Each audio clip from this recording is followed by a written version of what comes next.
Bismillahirrahmanirrahim. Assalamualaikum warahmatullahi wabarakatuh. Alhamdulillahi rabbil alamin wa bihi nasta'inu ala umurid dunya waddin. Wassalatu wassalamu ala asrafil anbiya'i wal mursalin nabiyyina Muhammadin wa ala alihi wa ashabihi wa man tabi'ahum bi ihsanin ila yaumil qiyamah. Subhanaka la ilma lana illa ma 'allamtana innaka antal alimul hakim. Qala Allah Ta'ala ya ayyuhalladzina amanu taqullaha haqqa tuqatih wa la tamutunna illa wa antum muslimun. Wa qala Rasulullah sallallahu alaihi wasallam fa inna ahsanal hadithi kitabullah wa khairal huda hudan nabi sallallahu alaihi wasallam. Wa syarrul umuri muhdatsatuha fa inna kulla muhdatsatin bid'ah wa kulla bid'atin dhalalah wa kulla dhalalatin finnar. Ma'asyiral muslimin rahimakumullah, para bapak, ibu serta saudara sekalian, jamaah Masjid Baitul Haq yang mudah-mudahan dirahmati oleh Allah. Alhamdulillah, mari kita bersyukur kepada Allah pagi hari ini kita bisa hadir di rumah Allah untuk melaksanakan sholat subuh berjamaah dan dilanjutkan dengan thalabul ilm. Mudah-mudahan Allah berkenan menerima amal ibadah kita dan pertemuan kita ini diberkahi, diridhai dan mendapatkan ilmu yang bermanfaat. Amin ya rabbal alamin. Jamaah yang dimuliakan oleh Allah, pagi hari ini kita akan membahas tema tentang atau mengenal dan mengikuti millah Ibrahim. Sebelum kita memasuki tema yang akan kita bahas, perlu kita ingatkan kembali bahwa hari ini adalah tanggal 4 Dzulhijjah 1446 Hijriah, di mana bulan Dzulhijjah adalah termasuk salah satu bulan yang diharamkan atau dimuliakan oleh Allah. Bulan Dzulqa'dah, Dzulhijjah yang sekarang kita berada di dalamnya ini, kemudian bulan Muharram, bulan depan, kemudian loncat ke bulan Rajab. 4 bulan yang diberkahi, dimuliakan oleh Allah. Siapa yang beramal di dalamnya akan dilipat gandakan pahalanya. Nah, di bulan Dzulhijjah ini nanti insya Allah tanggal 9 hari Kamis, saudara-saudara kita yang menunaikan ibadah haji melaksanakan wukuf. Wukuf artinya mereka bertempat diam sejenak di padang Arafah, ya, mulai dari zawal yaitu setelah zuhur sampai maghrib, sampai dilanjutkan sebelum subuh. Nah, mereka wukuf, kita di tanah air melaksanakan ibadah puasa, yaitu yang disebut puasa apa? Puasa hari Arafah, ya, tanggal 9 Dzulhijjah. Shaumu yaumu Arafah ihtasibu 'ala Allah ayyukaffir dzunub, yaitu Rasulullah SAW menyatakan puasa hari Arafah itu akan menghapus dosa, yaitu setahun yang lalu, ya, dan setahun yang akan datang. Jadi puasanya sehari Bapak Ibu, pahalanya menghapus dosa, membersihkan dosa-dosa kita setahun lalu dan setahun yang akan datang. Demikian riwayat hadis dari Imam Muslim nomor 1162. Jamaah yang dimuliakan oleh Allah, kemudian di bulan Dzulhijjah ini kita biasa mengenal ibadah yang namanya, nanti dilanjutkan pada tanggal 10 Dzulhijjah, yaitu berkorban setelah sholat Id. Jadi disembelihnya hewan korban setelah sholat Id. Kalau sebelum sholat Id tidak disebut sebagai berkorban, karena ada sebagian panitia itu yang menyembelih sebelum sholat Id, karena memang dikhususkan ini kambing bukan korban, tetapi kambing urunan dari panitia untuk makan-makan Nah, kita tidak membahas tentang masalah korban, tapi ibadah korban ini meneladani Nabi Ibrahim alaihissalatu wassalam. Kenapa kita pagi hari ini mempelajari tentang Nabi Ibrahim? Karena beliau adalah sebagai Abul Anbiya wal Mursalin, bapaknya para nabi dan para rasul. Padahal kalau ditilik dari sisi usia dibandingkan nabi-nabi sebelumnya, ya Nabi Nuh alaihissalatu wassalam tentu lebih senioran Nabi Nuh. Namun beliau oleh Allah Subhanahu wa taala ditempatkan sebagai ulul azmi. Ulul azmi itu 5 nabi pilihan yang oleh Allah Subhanahu wa taala disebut sebagai nabi yang khusus karena banyak ujian praktek di lapangan dalam pengujian masalah akidah. Bahkan khusus Nabi Ibrahim alaihissalatu wassalam, nabi kita Nabi Muhammad sallallahu alaihi wasallam diperintahkan oleh Allah untuk mengikutinya. Nah, kita diperintahkan oleh Allah untuk mengikuti Nabi Muhammad. Nabi Muhammad diperintahkan oleh Allah untuk mengikuti Nabi Ibrahim. Dalam surah An-Nahl ayat 123. Wattabi' summa auhayna ilaika an tattabi' millata Ibrahim hanifa wa ma kana minal musyrikin.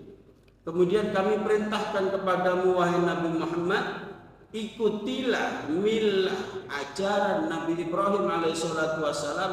Ajarannya yang bagaimana? Ajarannya yang hanif, yang lurus, yang jauh dari kesesatan. Dan dia tidak termasuk orang musyrik. Dan para jamaah, ajaran Nabi Ibrahim alaihissalatu wassalam ini dipuji oleh Allah Subhanahu wa taala. Kalau Allah memuji beliau, apalah arti pujian kita, kan begitu, Pak? Kalau ada sesuatu ya, orang yang berprestasi di dunia kemudian mendapatkan penghargaan dan lain sebagainya, tentu dia diakui oleh manusia-manusia yang lain. Contohnya misalnya soal gampangannya soal makanan misalnya. Kalau misalnya pejabat itu mampir ke restoran atau warung itu, kemudian dia bilang ini makanan recommended, wah, padahal belum tentu ya, belum tentu. Makanan yang viral di mana-mana sampai misalnya wali kota atau gubernur makan di situ, kemudian wah ini enak ini, datanglah orang pada ke sana yang mau beli, loh kok tiba ingin itu, belum tentu enak, padahal menurut pejabat recommended, ya kan? Kita kadang sering ketipu seperti itu. Tetapi kalau dipuji oleh Allah Subhanahu wa taala, pasti orang itu mulia, banyak kebaikannya. Apalah arti pujian manusia? Jamaah yang dimuliakan oleh Allah, pujian Allah Subhanahu wa taala itu tertuang di dalam surat yang akan kita bahas ini, yaitu surat Mumtahanah ayat 4. Qad kanat lakum uswatun hasanatun fi Ibrahim. Sungguh telah ada pada diri Nabi Ibrahim alaihissalatu wassalam uswah hasanah, teladan yang baik. Ya, uswatun hasanah fi Ibrahim walladzina ma'ahu, dan beserta pengikutnya. Idh qalu liqaumihim inna bura'a'u minkum wa mimma ta'buduna min dunillah. Yang pertama, ajaran yang baik yang dipuji oleh Allah itu adalah sesungguhnya saya berlepas diri dari kamu. Artinya orang-orang musyrik yang menyembah patung, menyembah berhala, menyembah selain Allah itu, Nabi Ibrahim tidak terlibat menjadi anggotanya, tidak terlibat dalam kegiatannya. Bura'a'u minkum wa mimma ta'buduna min dunillah. Demikian pula sarana prasarana yang menyebabkan engkau menyembah selain Allah, rumah ibadahnya, membuat patungnya, misalnya itu ya, kalau yang disembah patung dan yang lain-lainnya yang kau sembah itu. Kafarna bikum, saya mengkafiri, mengingkari eksistensimu, ya. Wa bada bainana wa bainakum adawatu wal baghdha'u abadan hatta tu'minu billahi wahdah. Di samping saya mengkufuri, tidak beriman, tidak percaya terhadap keyakinanmu, itu seperti yang kita ucapkan ya di dalam sholat-sholat pendek kalau kita baca suratnya, lakum dinukum waliyadin, ya kan gitu. Bagi kamu keyakinanmu, bagi aku keyakinanku. Saya tidak percaya dengan keyakinanmu itu. Kafarna bikum. Nah, setelah itu mulai saat ini kata Nabi Ibrahim, ada permusuhan dan kebencian untuk selama-lamanya kepada kamu wahai orang-orang musyrik, sampai kamu bertaubat masuk Islam, sampai kamu login masuk Islam, baru kita bersaudara, tidak bermusuhan. Nah, begitu Pak. Itu ajaran yang dipuji oleh Allah Subhanahu wa taala. Ya. Sampai kamu beriman kepada Allah. Padahal ajaran seperti ini hari ini dibenci banyak manusia para jamaah. Kalau orang ngajak temannya, ayo sholat, paling hello gitu ya, sih berangkat tuh sih, gue tak nyusul, padahal belum tentu, ya kan? Nahi mungkar, misalnya ada orang berjudi dilaporkan ke aparat polisian, ketahuan yang melaporkan, mungkin diancam atau diintimidasi dan seterusnya, ada resiko. Tetapi ketika seseorang itu mengajak bertauhid kepada Allah, meninggalkan kesyirikan, itulah manusia yang paling dibenci orang-orang musyrik di permukaan bumi. Makanya siapa orang tua yang dibenci oleh anak-anaknya, yaitu yang menegakkan tauhid. Siapakah para nabi yang dibenci oleh umatnya, yaitu semua para nabi menegakkan tauhid, dan itulah manusia yang dibenci oleh orang musyrik. Ada penolakan para jamaah, dan itu sudah pasti. Allah Subhanahu wa taala sendiri menyatakan di dalam surah Al-Baqarah ayat 130, kedudukan atau status para pembenci tauhid dan yang mendakwahkan tauhid itu. Ya, Allah berfirman, "Wa may yarghabu 'an millati Ibrahim illa man safiha nafsah." Siapa yang membenci milah ajaran tauhid Nabi Ibrahim, itulah orang-orang yang kata Allah memperbodoh dirinya sendiri. Jadi tidak ada yang dibodohi oleh dia kecuali siapa? Dirinya sendiri. Nah, mensikapi orang yang tidak senang dengan tauhid ini para jamaah, kita diperintahkan oleh Allah wa'arid anil jahilin. Orang-orang yang bodoh itu tinggalkan. Kamu terus saja berada dalam jalan Islam, dalam tauhid ini. Orang-orang bodoh jangan kau hiraukan, jangan kau dengar suaranya, jangan kau hiraukan. Cara Surabaya ini ojo direken, ojo diladeni, gitu loh Pak. Nah, kepada orang-orang yang membenci Islam itu. Nah, sekarang para jemaah, yang bisa kita ambil pelajaran dari Nabi Ibrahim adalah praktek di lapangan. Jadi Nabi Ibrahim itu sukses menata dirinya.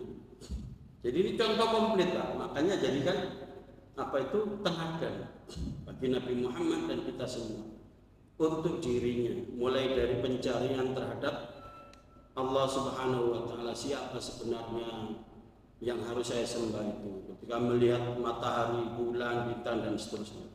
Yang kedua, beliau mendakwahkan tauhid ini kepada orang terdekat, yaitu ayahnya. Namun qadarullah, ayahnya tidak mau bertobat, bahkan mengusirnya. Yang ketiga, beliau ini sukses membina keluarga yang bertauhid sehingga menyebabkan sakinah, mawaddah, warahmah. Begitu. Yang keempat, beliau sebagai teladan bagi para nabi-nabi setelahnya. Mari kita bahas para jamaah. Yang pertama dakwah Nabi Ibrahim kepada umatnya. Di dalam surah Al-Ankabut 16 sampai 17. Wa Ibrahim idz qala liqaumi ibudullaha wattaqu. Dan ketika Ibrahim berdakwah kepada umatnya, beribadahlah kalian kepada Allah dan takutlah kalian kepada Allah. Dzalikum khairul lakum in kuntum ta'lamun. Itu lebih baik bagimu jika kamu mengetahui. Innama ta'buduna min dunillahi awthanan wa tahlukuna ifka. Sungguh yang kamu sembah itu hanya berhala-berhala, patung-patung, dan kamu membuat kedustaan, alias yang kau minta itu kau sendiri yang membikinnya dan memberi namanya. Innal ladzina ta'buduna min dunillahi la yamlikuna lakum rizqa. Sesungguhnya yang kamu minta itu, kamu berdoa itu kepadanya, yang kau sembah, yang kau mintai tolong itu tidak bisa memberi rezeki kepadamu. Nah, ini dibuka wawasannya oleh Nabi Ibrahim. Nabi Ibrahim kalau mendakwakan tauhid, dan memang harus seperti itu para jamaah.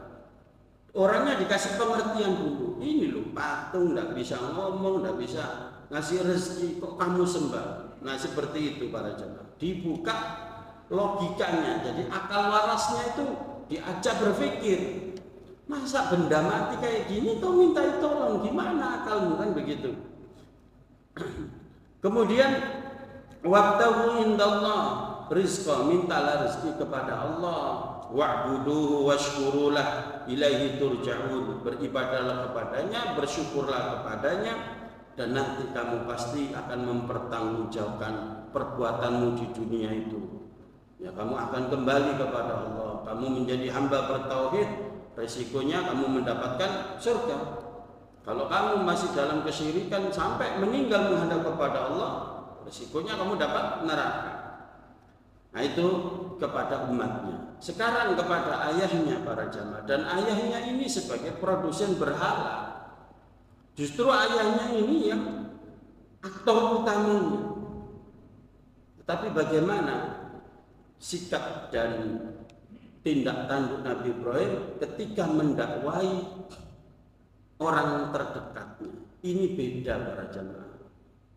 Beda dengan kita berdakwah kepada orang luar, dengan keluarga yang ada hubungan nasab. Bahkan ini orang yang berjasa, yang dengan adanya orang itu adanya kita. Jadi kalau kita nemui orang tua kita masih dalam kesyirikan, ini bisa kita ambil teladan. Bagaimana cara mendakwainya? Dalam surah Maryam 41-47, wadhkur fil kitab Ibrahim innahu kana siddiqan nabiyya. Ingatlah, hei Nabi Muhammad, hei orang-orang beriman, kisah Nabi Ibrahim. Beliau adalah nabi yang jujur, dan beliau adalah seorang nabi yang jujur dan mencintai kebenaran. Idh qala li abihi ya abati lima ta'budu ma la yasma' wa la yubsir wa la yughni 'anka syai'a. Ketika dia mendakwahkan tauhid kepada ayahnya, lima ta'budu ma la yasma' wa la yubsir. Wahai ayahku, kenapa engkau menyembah, meminta pertolongan, berdoa kepada patung-patung, kepada sesuatu benda mati yang kau bikin sendiri, yang dia itu tidak bisa melihat seperti kamu melihat. Yubsir, mendengar. Kalau saya ngomong seperti ini, siapa yang dengar? Ini benda tidak bisa mendengar. Wala yughni 'anka syai'an, dan tidak bisa nolong sedikit pun. Kalau kamu kecelakaan tidak bisa nolong. Kalau kau sakit tidak bisa menyembuhkan. Kalau kau mintain fulus uang tidak bisa datang. Fulusnya tidak bisa ngasih dia. Gitu kok kau sembah. Dibuka para jamaah akal warasnya orang-orang musyrik, terutama ayahnya. Ya, belum masuk kepada dakwahnya, masih diingatkan bahwa perbuatannya seperti itu nggak cocok dengan akalnya manusia. Ya abati inni qad ja'ani minal ilmi ma lam ya'tika fattabi'ni ahdika siratan sawiyya. Wahai ayahku, sungguh telah sampai kepadaku ilmu yang diberikan yang tidak diberikan kepadamu. Saya diberi oleh Allah wahyu, ya, yang kamu tidak diberi. Apa itu? Yaitu ajaran tauhid. Maka fattabi'ni, ikutilah ajaranku ini. Niscaya kamu berada di jalan yang lurus. Nah, inilah para jamaah kita berdoa kepada Allah, ihdinas siratal mustaqim. Sehari tidak kurang dari 17 kali di dalam sholat kita. Jalan yang lurus yaitu tauhid para jamaah. Selain tauhid, jalan yang bengkok. Nah, ini yang diajarkan oleh Nabi Ibrahim kepada ayahnya.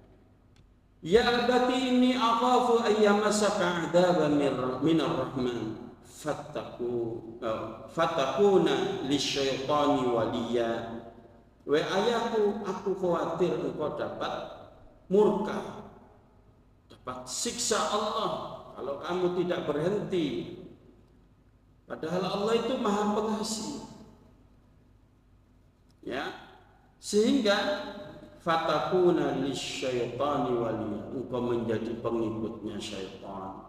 Orang yang menyembah selain Allah itu para jamaah hakikatnya apa? Menyembah syaitan, menjadi pengikutnya syaitan. Karena syaitan sudah bersumpah akan menggiring semua umat manusia untuk masuk neraka. Jalan yang tercepat masuk neraka, yang efektif menurut syaitan adalah melakukan kesyirikan, penyembahan selain Allah. Nah, baru kalau orang itu tidak bisa digoyahkan tauhidnya, baru diturunkan grade-nya dosa besar yang lain. Kalau tidak bisa, dosa-dosa kecil. Pokoknya semua kejahatan, dosa itu sumbernya dari syaitan. Kemudian apa responnya dari ayahnya ini? Pada ayat 46 disebutkan, qala araghibun anta an alihati ya Ibrahim. Wahai Ibrahim, apakah kamu membenci patung-patung sesembahan? Apakah kamu membenci keyakinanku seperti itu? Tadi sudah disebutkan dalam surat Mumtahanah ayat 4. Ya. Milah Ibrahim itu intinya adalah mentauhidkan Allah, membenci dan memusuhi ajaran kesyirikan dan pelakunya. Tidak sah keislaman seseorang kalau dia mencintai orang musyrik dan mencintai ajaran kesyirikan meskipun dia menyembah Allah. Maka itulah Ibrahim itu, ajaran Nabi Ibrahim intinya di situ. Makanya ayahnya merasa, kamu kok membenci ajaran saya? Ya memang iya. Tidak boleh mencintai kesyirikan dan pelakunya. Apakah araghibun anta an alihati ya Ibrahim? Jadi Nabi Ibrahim itu dakwahnya terus terang. Jadi dakwah tauhid itu bukan dakwah remeng-remeng, tapi vulgar terus terang dan apa adanya. Tentu dengan bahasa-bahasa yang santun. Ya, kepada ayahnya, ya abati. Itu panggilan kalau bahasa Jawa promo inggil, paling sopan, tidak ada lebih dari itu. Bukan ya abi gitu, bukan. Kalau itu biasa. Nah, tetap saja ayahnya merasa bahwa dia dibenci dan ajarannya dibenci. Araghibun anta an alihati ya Ibrahim. Apakah kamu membenci sesembahan-sesembahanku ini, patung-patung ini, ajaranku ini? Nah, begitu para jamaah. Berarti apa? Kalau dakwah yang didakwahi berada di dalam kesyirikan, ketika kita mendakwakan tauhid, kok yang didakwahi tenang-tenang saja, tidak ada respon, dakwah kita gagal, tidak masuk berarti. Imma tidak paham, atau pas diterangkan tidur, ya. Jadi ketika dakwah itu ada yang tersinggung, memang harus. Kalau tidak tersinggung, ya kita sama nyeramai patung lah. Tidak paham. tersinggung aku mau sing diceramah. Oh bagus, kalau ada ustadz seperti itu undang lagi, karena masuk dakwahnya. Ibaratnya dokter, ada orang yang sakit kemudian didiagnosa terus diterapi, aduh sakit dok, misalnya sakit gigi, ya sudah dibius tapi ya tetap aja masih ada sakitnya. Nah ya apa, tetap tak dipelihara sakitnya, wis tak apa-apa. Sama dokternya cuma dilus-lus saja, bagus ya gigi sampai bagus ya sudah pulang. Kira-kira sembuh apa enggak giginya? Makanya mendakwahkan itu ya ibarat seperti dokter. Sakitnya apa di situ diobati. Kadang perih, kadang luka dan lain sebagainya. Tapi untuk kesehatan kita. Nah jamaah yang dimuliakan oleh Allah, ayahnya merasa kamu kok membenci ajaran saya. Ada respon, tapi responnya negatif para jamaah. Sayangnya ayahnya ini tidak mau terbuka wawasan, entah karena posisinya dia lebih senior. Itulah bahayanya sombong itu para jamaah, tidak menerima kebenaran, ya. Yang kedua meremehkan, oh kamu itu anak saya, kok bisa nutur-nuturi saya seperti itu.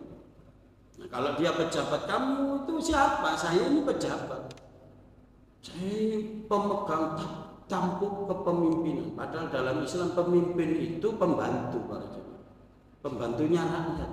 Amir, ya, amarah, perintah. Amirun, orang yang melaksanakan perintah.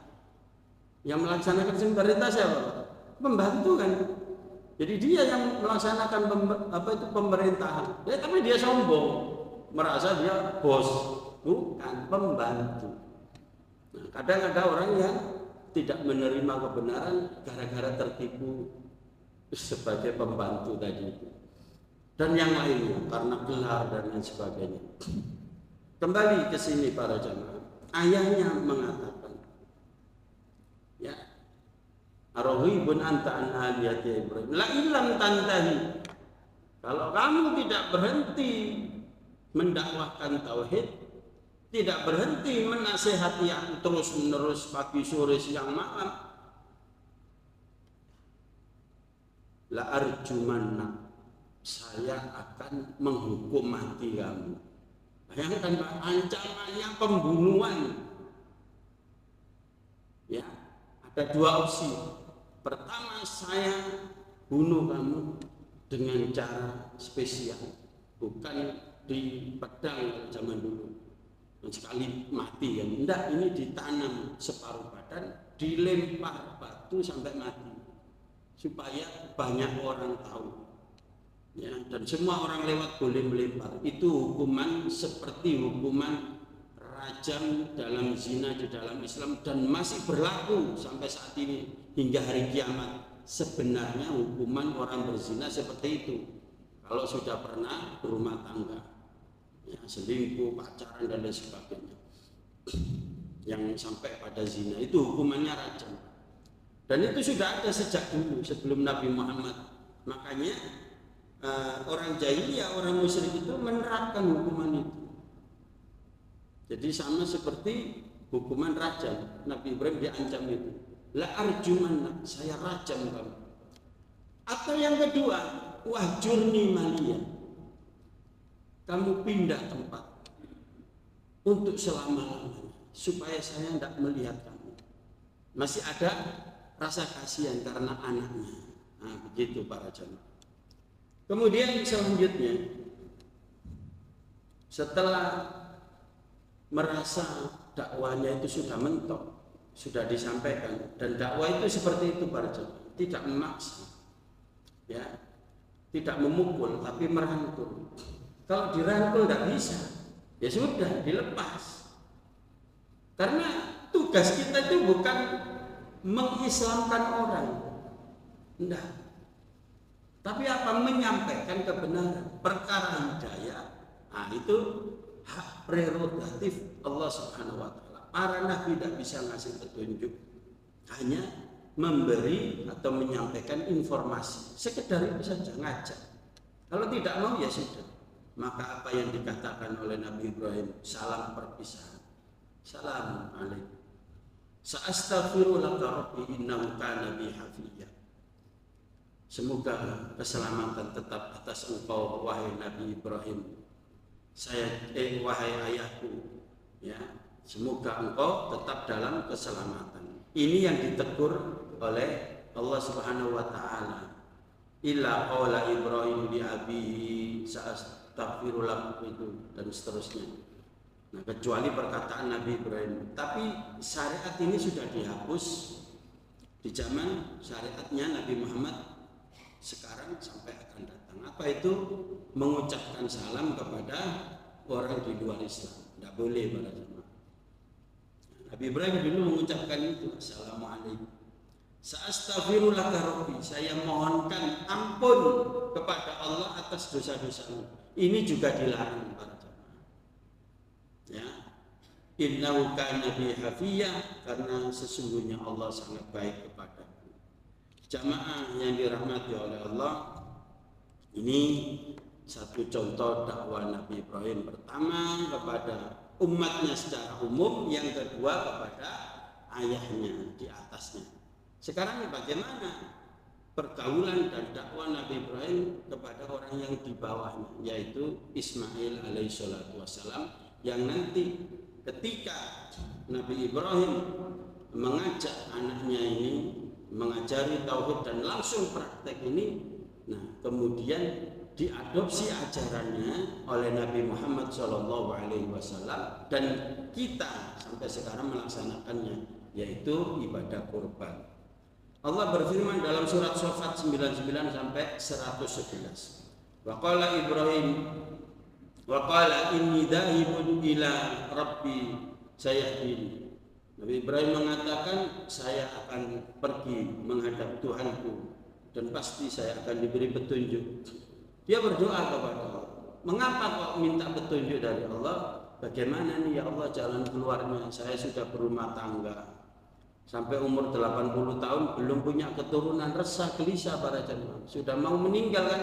Nanti siapa yang meneruskan dakwahnya ini, yang melanjutkan estafeta perjuangan mendakwakan tauhid, mendakwakan Islam ini?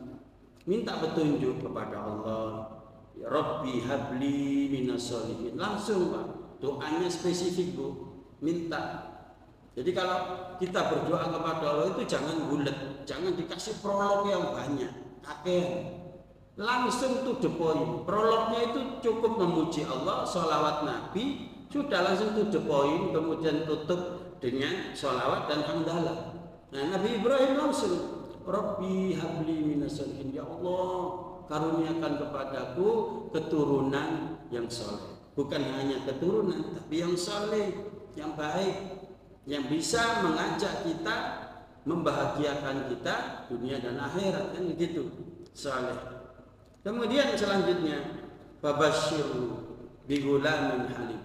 Allah memberikan kabar gembira, beliau akan dikaruniai seorang anak yang halim, penyantun dan penyabar. Halim itu anaknya sopan, santun, dilihat itu menyenangkan dan sabar.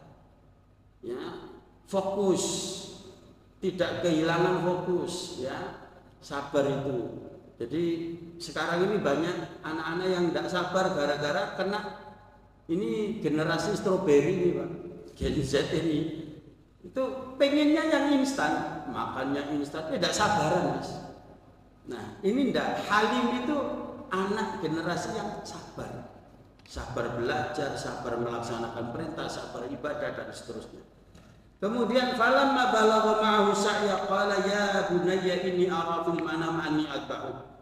Wahai anakku, ketika anaknya ini sudah remaja, Nabi Ibrahim memanggil anaknya Ismail. Wahai anakku, saya diperintah oleh Allah di dalam mimpi, ya, untuk perintahnya itu menyembelih kamu. Ya apa? Jadi nggak langsung dilaksanakan Pak perintahnya menyembelih anak ini. Didialogkan dulu. Inilah dakwah para jamaah. Tidak langsung memvonis, tapi lihat dulu, kasih ilmu dulu gitu loh, baru bersikap. Nah, anaknya ini Diberitahu seperti itu para jamaah. Nah, saya diperintah oleh Allah tadi malam bermimpi, lewat mimpi untuk nyembelih kamu. Bagaimana pendapatnya? Dimintai pendapatnya para jamaah. Ya. Fandur madza tara. Qala, apa jawabannya anak yang soleh tadi, anak yang halim tadi? Ya abatif alma tu'mar, wahai ayahku, laksanakan perintah Allah itu. Pertama, tidak apa-apa ya, laksanakan. Karena itu memang perintah Allah, kerjakan. Ya, kerjakan. If alma tu'mar. Yang kedua, satajiduni insyaallah minas sabirin. Yang kedua, jangan khawatir ya. Ya, jangan khawatir. Insya Allah dengan pertolongan Allah saya tabah, saya sabar melaksanakan. Ini generasi bertauhid para jamaah. Yang pertama mendukung pelaksanaan syariat. Yang kedua adalah tabah di dalam menjalani pelaksanaan syariat itu dengan menyandarkan pertolongan Allah, bukan menyatakan saya bisa, tidak begitu. Jadi tetap walaupun merasa bisa tetap melibatkan Allah. La haula wala quwata illa billah. Karena beliau Ismail mengatakan insya Allah minas sabirin, bukan saya sabar, enggak, tapi insya Allah saya sabar. Nah itu yang harus kita katakan para jamaah dalam setiap waktu dan keadaan. Insya Allah saya sabar, insya Allah saya bisa bersyukur. Pokoknya ada kalimat insya Allah itu kalimat tauhid para jamaah, menyandarkan kepada Allah Ta'ala. Insya Allah minas sabirin. Falamma aslama wa talla lil jabin, ketika sudah siap. Nah ini dipangkas ceritanya langsung sampai eksekusi. Ketika anaknya sudah dibaringkan, wa nadainahu ayya Ibrahim qad saddaqta ru'ya inna kadzalika najzil muhsinin. Kemudian setelah dibaringkan dan akan disembelih, ada suara yang menyatakan kamu sudah melaksanakan perintah wa Ibrahim. Sudah cukup, kamu sudah melaksanakan. Ya. Kemudian qad saddaqta ru'ya inna kadzalika najzil muhsinin. Yang demikian balasan bagi orang yang muhsin, berbuat baik. Jadi apa balasannya? Diganti oleh Allah dengan bidzibhin azim. Wa fadainahu bidzibhin azim, dan kami ganti Nabi Ismail itu dengan sembelihan yang besar, yaitu domba yang besar. Inna hadza lahuwal balaghul mubin. Ini benar-benar ujian yang sangat nyata. Wa tarakna alaihi fil akhirin, dan menjadi pelajaran bagi kaum berikutnya. Ya, jadi kaum berikutnya menjadi syariat Nabi Muhammad, kemudian kita sampai hari kiamat. Salamun ala Ibrahim, selamat ya Ibrahim. Ini ucapan dari Allah Subhanahu wa taala. Kalau orang sudah dipuji tadi ayatnya, kemudian diberi selamat oleh Allah, sudah selesai. Ya, makanya ibadah korban ini kita niru Nabi Ibrahim. Kalau kita ikhlas mengharap ridha Allah dalam korban ternak sapi, ternak kambing, domba, maka kita juga berpotensi mendapatkan selamat dari Allah. Apa artinya penghargaan manusia? Ya, kalau kita sudah dapat selamat dari Allah. Salamun ala Ibrahim. Kadzalika najzil muhsinin. Diulang lagi. Kami akan balas kebaikanmu. Najzil muhsinin, orang yang berbuat baik itu pasti dibalas oleh Allah dengan kebaikan-kebaikan yang sangat banyak. Innahu min ibadina mu'minin. Sesungguhnya Nabi Ibrahim ini termasuk hamba-hambaku yang percaya, betul-betul beriman. Hadirin yang dimuliakan oleh Allah, Inilah kisah teladan dari Nabi Ibrahim alaihissalatu wassalam, mulai dari teori sampai praktek di lapangan kepada masyarakat luas, ayahnya, anaknya, yang belum diceritakan adalah kepada istrinya. Karena kalau dengan istrinya ini nanti ada hal yang sensitif, yang ibu-ibu ya masih mikir gitu. Kalau bapaknya mempraktekkan ajaran Nabi Ibrahim, tidak kita bahas di sini. Kira-kira yang senyum-senyum ini kita paham ya. Kan ada dai nasional itu mau nyontoh keluarganya siapa Bu? Nabi Ibrahim, Nabi Nuh, atau keluarganya Fir'aun. Nabi Nuh tidak masuk karena apa? Istrinya di neraka, anaknya di neraka. Fir'aun pasti ganda, hanya istrinya yang selamat. Jadi tinggal satu pilihannya, berarti siapa? Nabi Ibrahim. Semua keluarganya masuk surga kecuali ayahnya kan gitu. Tapi Nabi Ibrahim itu istrinya lebih dari satu. Nah, itu yang menjadi masalah. Makanya di sini yang diceritakan keluarga Ibrahim, ayah dan anak. Ya. Kalau istri itu nanti pada ini syariat lontar jumroh di Mina, ula wusto akoba, lempar jumroh. Itu syariat dari Hajar yang saat itu digoda juga oleh syaitan. Didatangi dia, ini anakmu mau disembelih loh, kamu sebagai ibu gimana perasaanmu? Ini anak satu-satunya, sudah pengen punya keturunan, begitu anaknya sudah remaja mau dibunuh, gimana kau ini? Nah, diprovokasi sama syaitan. Akhirnya dilempar sama Hajar itu dengan batu. Ayo pergi kamu, pergi. Ini tentu setannya ini setan membo manusia Pak. Jadi kalau setan bentuk jin asli ya nggak kelihatan. Nah itu bahayanya ya. Makanya setan jin itu paling gampang diusir, hanya dengan ta'awudz. Tapi kalau setan manusia itu harus berbagai macam cara, karena setan manusia itu menggodanya juga berbagai macam cara. Beginilah jamaah yang dimuliakan oleh Allah, ya. Ilmu pagi hari ini yang kita dapat sedikit dan mudah-mudahan bisa bermanfaat kalau kita amalkan dalam kehidupan kita sehari-hari. Karena tauhid itu membahagiakan para jamaah. Yang tidak bertauhid mustahil bisa bahagia. Karena ini prinsip hidup manusia yang diajarkan oleh pencipta manusia supaya bahagia selamat dunia dan akhirat. Kita bahagia, anak istri kita bahagia, suami dan anak kita bahagia. Nah, kemudian masyarakat juga bahagia selamat dunia dan akhirat kalau menegakkan tauhid. Demikian para jamaah, barangkali sebelum diakhiri ada pertanyaan, monggo dipersilahkan. Saya minum dulu ya.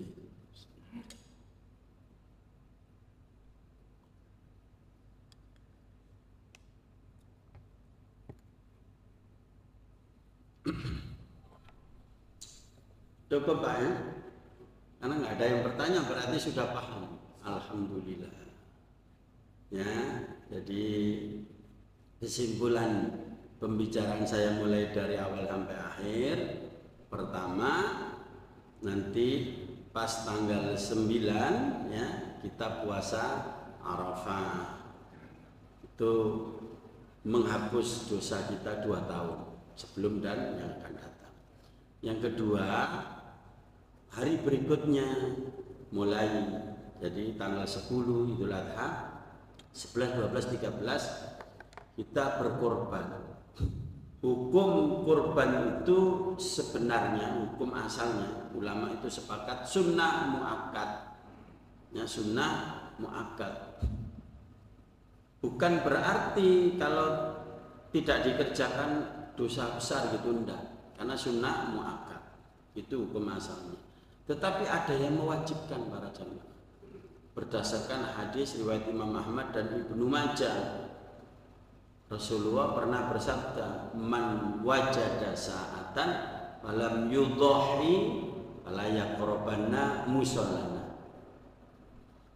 Kalimat itu saja yang membuat ulama ini menjadi mewajibkan. Siapa yang mampu berkorban, tetapi dia tidak mau berkorban, ya mampu tapi tidak mau, maka jangan mendekati tempat sholat kami. Musola, Rasulullah tidak menyebut masjid. Kenapa musola? Musola itu tanah lapang yang khusus dipakai sholat. Biasanya dipakai sholat id. Nah, dalam hal ini Idul Adha. Biasanya sholat jenazah. Jadi zaman Rasulullah sholat jenazah itu bukan di masjid, tapi di musola ini, di tanah lapang yang khusus dipakai untuk sholat id dan sholat jenazah.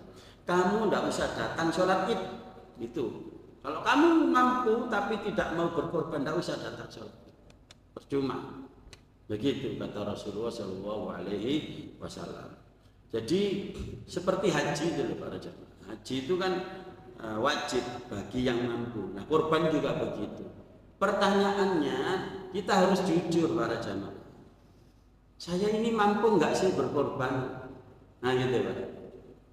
Ada orang itu tiap tahun, saya tidak mampu. Wah, kambing urunan sapi 3,5 juta itu mahal banget. Saya tidak mampu uang segitu. Tapi maaf, nyicil KPR rumah mampu. Di saat yang sama, bulan yang sama, kredit motor mampu. Ya, belum lagi kalau ngerokok 1 bungkus berapa sehari. Wah, tuh bayar SPP anak mampu dan lain sebagainya. Maka jangan menipu diri sendiri para jemaah. Jujur, kita insya Allah kalau niat pasti dimampukan oleh Allah, berkorban. Ya. Dan tadi itu loh, salamun alaikum. Masa kita tidak kepingin dapat ucapan selamat? Karena korban itu berasal dari kata qarib, dekat. Semua teman, tapi mana teman karibmu? Nah, kan gitu. Saya nanya gitu. Karib apa Pak artinya? Teman, karib, teman, dekat. Kalau cuma teman ya teman saja. Kita semua umat Islam ini hamba Allah. Tapi hamba yang terdekat itu siapa? Ya yang berkorban. Nah gitu loh. Maka ketika berkorban kita dapat salamun, selamat ya. Gitu. Inilah jamaah. Tadi kesimpulannya itu, kemudian milah Ibrahim sudah dijelaskan. Semoga bermanfaat. Kurang lebihnya. Oh, iya, ada pertanyaan. Oke, Pak, silakan. Iya, iya.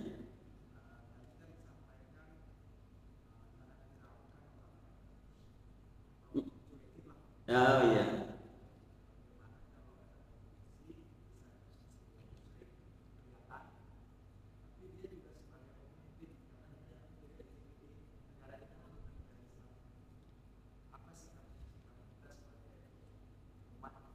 Oh iya. Jadi jamaah menghadapi pemimpin yang musyrik gimana? Kita dilarang Pak, mengangkat pemimpin yang di luar akidah. Ya ayyuhalladzina amanu la tattakhidul yahuda wan nasara awliya. Hai orang beriman, jangan kau angkat menjadi pemimpin orang di luar orang Islam, Yahudi dan Nasrani. Ya. Di ayat yang lain orang di luar kalanganmu, di luar orang beriman secara umum. Orang musyrik nggak boleh, orang kafir nggak boleh diangkat menjadi pemimpin. Pemimpin itu apa? Ya rakyat tadi itu, yang mengurusi urusan orang banyak, mengurusi rakyat. Nggak boleh. Misalnya ada pemimpin A, B, C, ya A, B ini Muslim, ya yang A Muslimnya taat, B Muslim biasa-biasa saja, nggak terlalu fanatik. C kafir, oh, sudah jelas C dicoret. Kita pilih yang A, yang religius, yang pinter, kapabel. Ya, dan ini sulit Pak. Ya, zaman sekarang semakin kesini memang tanda kiamat seperti itu. Kalau dulu pemimpin beriman bertakwa kepada Allah, ulama dan umarok sekaligus. Tentu setelah Rasulullah siapa? Abu Bakar, Umar, Utsman, Ali.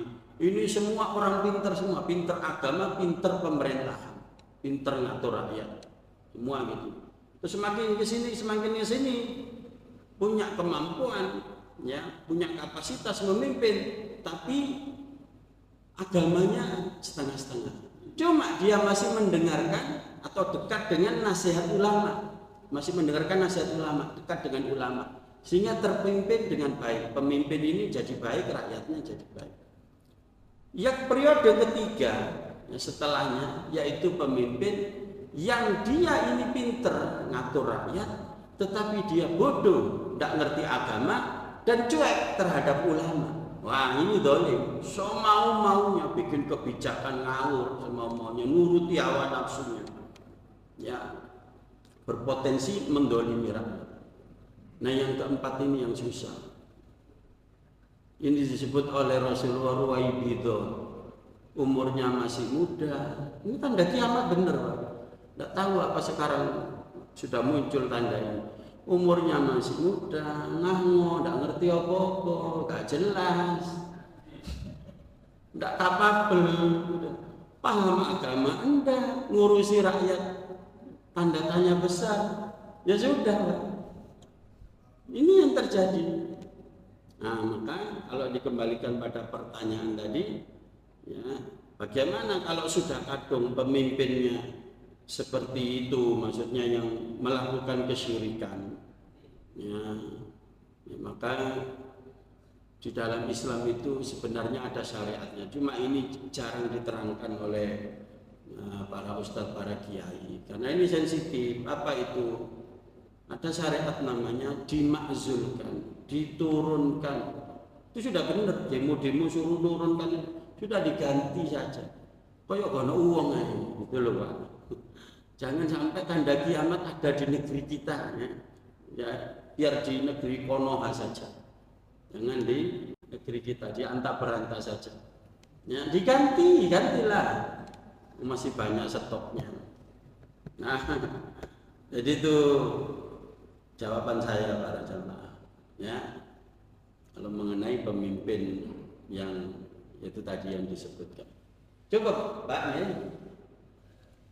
Muncul lagi, ada lagi ya.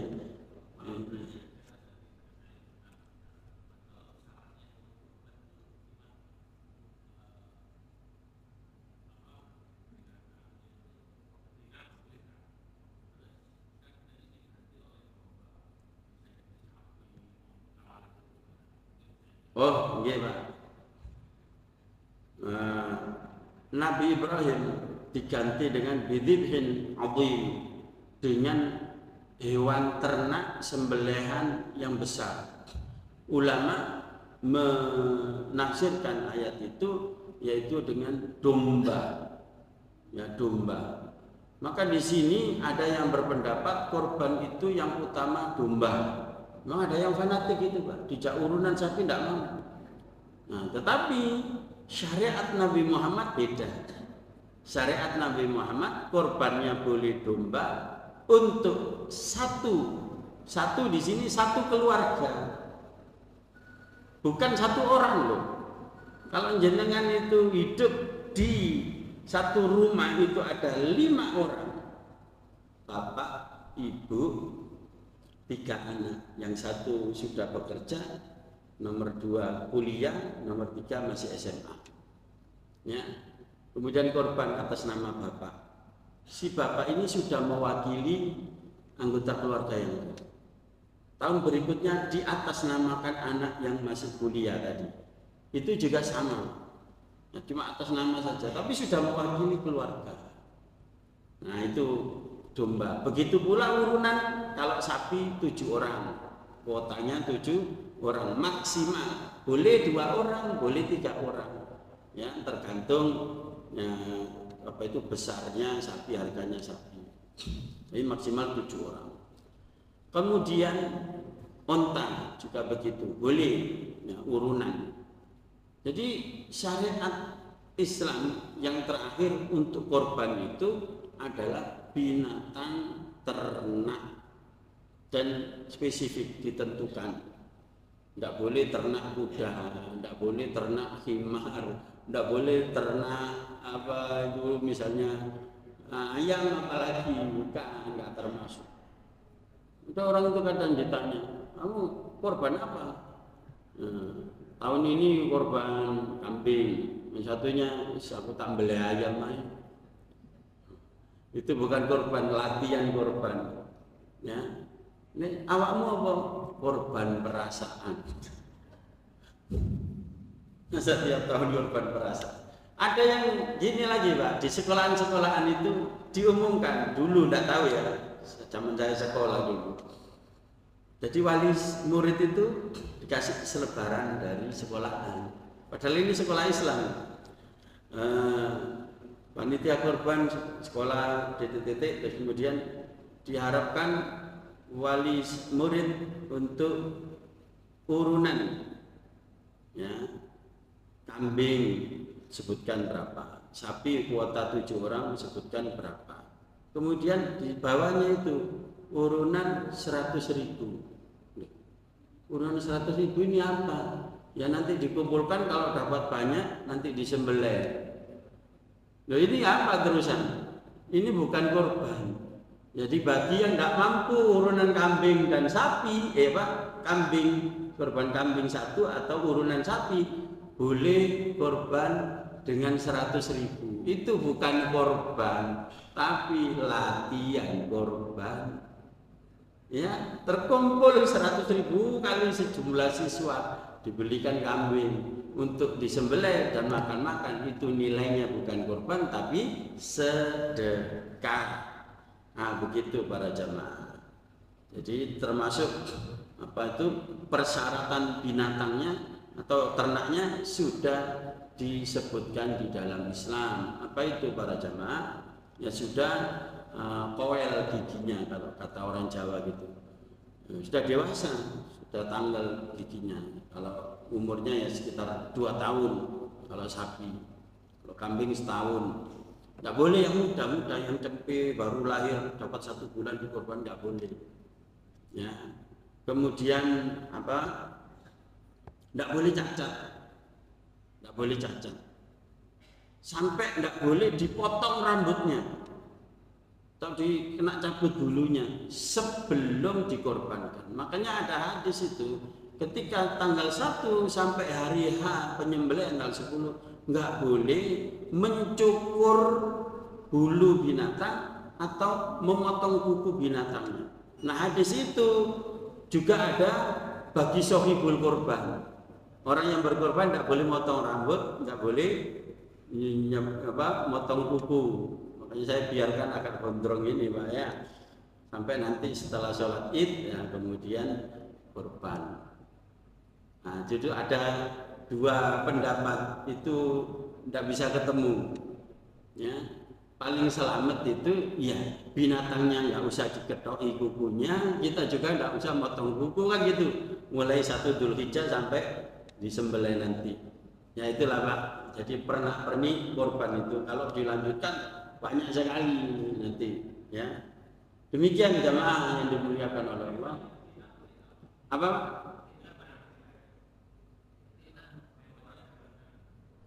Betina. Oh, jantan betina nggak ada masalah, ya. Jadi hewan ternak yang jelas sudah memenuhi syarat untuk jenis kelaminnya tidak dipersyaratkan apakah jantan ataukah betina. Tinggal kita aja yang mana seleranya, terserah. Nah begitu Bang ya. Yang saya kira cukup. Demikian para jamaah, semoga bermanfaat. Kurang lebihnya mohon maaf. Aqulu qouli hadza astaghfirullahaladzim li wa lakum. Subhanakallahumma wa bihamdika asyhadu an la ilaha illa anta astaghfiruka wa atubu ilaik. Assalamualaikum warahmatullahi wabarakatuh.